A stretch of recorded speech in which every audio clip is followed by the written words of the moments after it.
team coverage moves north now to Broward County, and CBS 4's Joan Murray live in Fort Lauderdale. How's the turnout been there, Joan? It's been pretty steady, Elliot. We are at the Coral Ridge Mall. This is two precincts, R13 and R46. About 5,000 registered voters all day long. We've seen a steady pace going through here. It's moving pretty quickly. Now, lines were not the trouble in Broward County, but we did find some other issues notified either in person, over the phone, or through social media. Make America great again.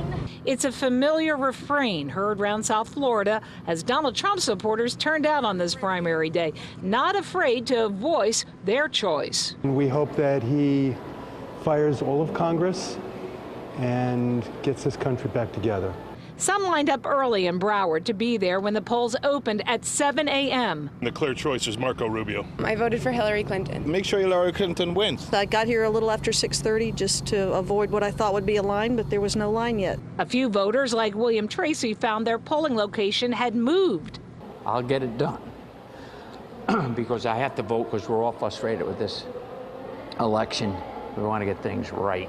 While the lines moved quickly, there were some problems reported. A phony bomb threat at Pompano Beach Middle School forced an evacuation of the school and the polling place. Some voters were turned away. It stops the process for a few minutes because the school has to be evacuated. You know, you got to put safety first. And at Riverland Middle School, at least 5 people were told they could not vote because of no party affiliation, even though they said they were registered Democrats. A similar problem was reported in Davie. Before today, more than 157,000 people voted early in Broward or by absentee ballot.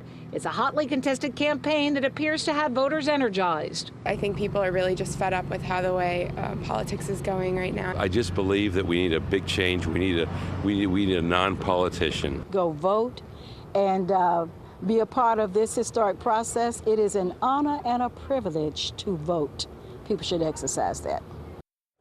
So it's not too late. You still have till 7 o'clock tonight if this is your precinct here in Fort Lauderdale, mainly representing the east part of Fort Lauderdale. That's where you need to go. So today, again, what we heard mainly from people in person was this switch of precincts. The supervisor says, yes, some precincts were consolidated. Others have changed completely, but everyone was notified by mail. As for that other issue, as a few dozen people reporting that their party affiliation had suddenly switched, well, the supervisor's office told me they are looking into that. In Fort Lauderdale, Joan Murray, CBS 4 News. Thank you, Joan. And our extensive coverage of the fight for Florida will continue on CBS 4 News at 6. CBS 4's David Sutta will join us live from FIU at the Marco Rubio primary event. Ted Scouten will have live reports for us from Donald Trump's event in Palm Beach tonight. And Hank Tester will be live in West Palm Beach, where Hillary Clinton will hold her event. And keep it right here on CBS 4 all evening on air and online. Look for live updates after the polls close and results start coming in, and a complete wrap-up tonight on CBS 4 News at 11.